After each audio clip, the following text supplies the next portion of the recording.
Bonjour à toi chers spectateurs, Hôtel Transylvania 3, des vacances monstrueuses, toujours réalisé par Genndy Tartakovsky. On se demandait si ça valait le coup en fait, parce que la saga Hôtel Transylvanie, puisqu'il commence à y avoir 3 volets, ça devient une saga, ça se balade comme ça dans le cinéma d'animation. Ça a un certain succès, c'est pas forcément le film d'animation le plus rentable du monde, mais Sony arrive plutôt bien à capitaliser dessus, c'est le même auteur qui est quasiment toujours derrière les commandes à chaque fois, et ça fait son petit bout de chemin. Et le premier était sympathique, le deuxième l'était tout autant, ça donnait simplement envie de voir ce que le troisième volet pouvait être. Le résumé pour faire simple, Drac et sa bande semblent mener une vie bien trop tranquille dans leur super hôtel. Mais Dracula commence clairement à se sentir un peu seul. Sa fille va alors décider de lui offrir les meilleures vacances possibles sur le meilleur bateau hôtel du monde. Mais il s'avère que ce bateau est dirigé par une certaine Erika Van Helsing.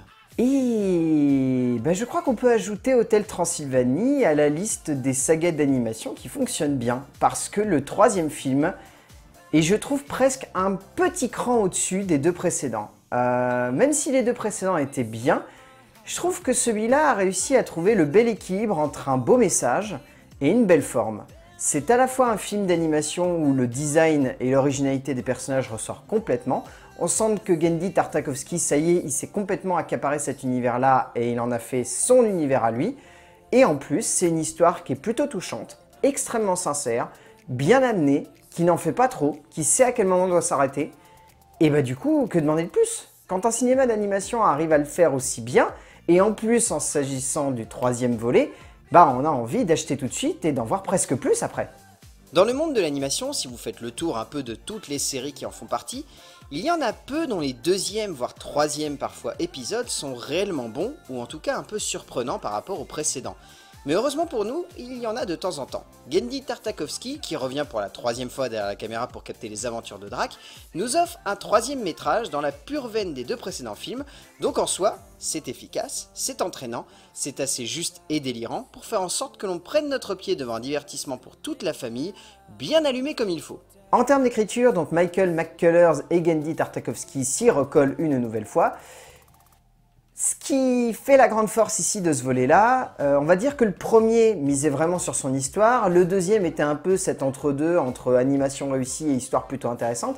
Là, moi j'aime beaucoup l'histoire et la tournure que prend la dramaturgie de ce troisième volet, parce qu'en fait, les deux auteurs ont réussi à trouver ce qui fonctionne bien, c'est-à-dire miser énormément sur les personnages. Là, on sent que sur ce volet-là, ils ont pleinement conscience qu'ils ne peuvent pas miser sur une structure dramatique, où on va dire l'histoire va prendre vraiment toute la place, et le spectateur va se dire « Oh, dis donc, quelle originalité cette histoire, prendre des personnages dans un univers un peu horrifique et les placer dans un univers de vacances, il y a déjà eu 2 films là-dessus, est-ce que ça vaut vraiment le coup de les replacer là-dedans? Ouais, parce qu'on va les mettre dans un univers où ils vont être en décalage. » Et j'ai beaucoup aimé ça, parce que du coup, ça amène une vraie originalité dans le développement que ceux-ci ont tout au fil de l'aventure. Cette idée de mettre Drac au centre de l'histoire, plutôt que Marvis, ça apporte quelque chose de très particulier parce que on est dedans, on arrive à beaucoup plus s'identifier à ce personnage, là où dans les deux précédents, on était plus, on va dire, dans la fascination parce que c'était celui qui nous faisait peur.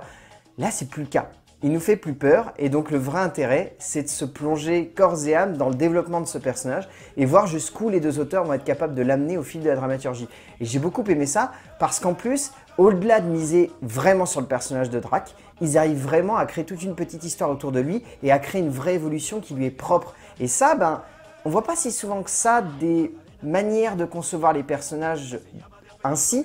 Au cœur du cinéma d'animation, c'est souvent, on va mettre plein de thématiques, certaines vont être très adultes, certaines très enfantines, mais on ne voit jamais les personnages vraiment évoluer à ce point-là en fait, je trouve. Les deux auteurs ont vraiment réussi à trouver une petite histoire entraînante et juste délirante comme il faut, et en cela, on doit bien avouer que pour un troisième volet, ils ont presque réussi un exploit en quelque sorte, quand on voit les deuxièmes et les troisièmes films qui ne savent pas quoi raconter avec les mêmes personnages. Attention, ce n'est pas non plus l'aventure du siècle, mais honnêtement, cela tient largement la route et on doit bien avouer qu'à la sortie de la salle, on a été diverti de la meilleure manière qui soit, et même si l'histoire est assez risible et facile à voir venir, la narration et les scènes qui jalonnent le métrage sont vraiment bien conçues en termes d'humour.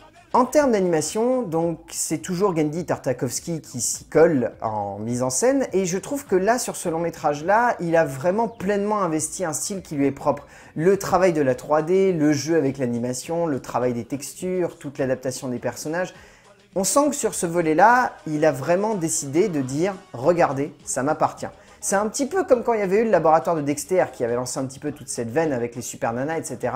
C'est une animation qui est atypique et d'un seul coup, tout le monde va vouloir la copier. Là, ce qui est très intéressant, c'est que tout le monde a son animation qui lui est propre. On arrive à reconnaître certains, même si parfois on sent que certains studios d'animation, notamment justement Sony Animation, je trouve, la branche au-delà de Tartakovsky, copie un petit peu sur Pixar. Là, on sent que son animation à Genndy Tartakovsky, elle lui est propre. Il n'y a personne qui peut lui copier, il n'y a personne qui peut s'en empirer parce que il a réussi à la maîtriser, mais vraiment jusqu'à la moelle. Et moi, j'aime beaucoup cette animation parce que c'est un truc qui joue beaucoup sur la déformation des corps, sur la gestuelle des personnages. Il y a toute une séquence, par exemple, qu'on voit dans la bande-annonce où on les voit se balader avec des palmes et avec des tubas. Et tout l'intérêt, c'est de voir justement ces corps complètement déstructurés, mais avec ces mouvements qui sont pour autant très naturel. Et j'aime beaucoup ce jeu-là parce qu'il est très récurrent dans sa mise en scène. Il y a beaucoup de jeux voilà, sur la déformation du corps et sur le comique que ça peut amener au sein du plan dans lequel il est mis en relief. Et mettre ça en avant, c'est assez atypique parce que la plupart du temps, on veut être tellement réaliste qu'on en oublie le côté cartoonesque de l'animation. Tartakovsky, il n'a pas envie d'oublier ça et du coup, il ramène constamment cette idée-là au centre de son film et ça devient le moteur en fait de la mise en scène de l'animation au sein du cadre. Et au-delà de ça, en termes de mouvement, de cadre, de caméra, de jeu avec la 3D, c'est hyper original comme film. Tartakovsky est vraiment quelqu'un qui gère de manière magnifique la profondeur de son cadre et la manière avec laquelle l'animation peut évoluer au sein de celui-ci.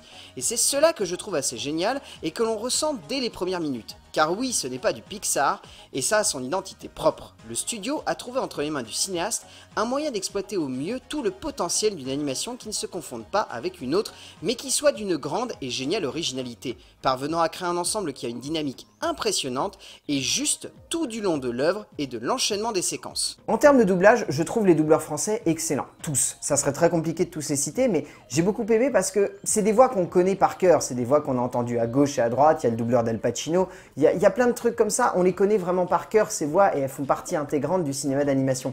Mais les utiliser dans ce contexte-là, ça fait ressortir certains personnages, et il y a notamment une voix que j'ai trouvée très marquante, parce qu'elle maîtrise vraiment bien le personnage de Drac. Serge Fallu a une sacrée voix et j'adore la manière avec laquelle il parvient à avoir ce petit accent sans que cela sonne comme lourd, comme c'est parfois le cas avec certains doubleurs ne parvenant pas à gérer cela. Mais lui, il y arrive d'une bien belle manière. Au bout du compte, Hotel Transylvanie 3, c'est peut-être le meilleur volet pour le moment de la trilogie, je trouve. Parce que si le premier était original dans son concept, le deuxième était intéressant dans sa forme, là il y a vraiment l'équilibre parfait entre les deux. On n'est plus dans on tâtonne un petit peu dans la mise en place des personnages, c'est bon, les personnages sont mis en place, maintenant il faut leur donner un background, les investir au sein d'un film où ils vont vraiment être en décalage par rapport à la situation. Et du coup, ça fonctionne en fait. Genndy Tartakovsky, il a vraiment trouvé le film, le contexte, la forme qui fait que son métrage ressort. Et moi, je vous conseille vraiment d'aller voir Hotel Transylvanie 3 des vacances monstrueuses de Genndy Tartakovsky. C'est clairement le meilleur de la trilogie. C'est un film pour petits et pour les grands, même si les petits vont plus s'amuser que les grands. Mais très honnêtement, la 3D, elle claque. Le film est bien mis en scène, l'histoire est prenante. Donc foncez, vous ne le regretterez pas. A plus!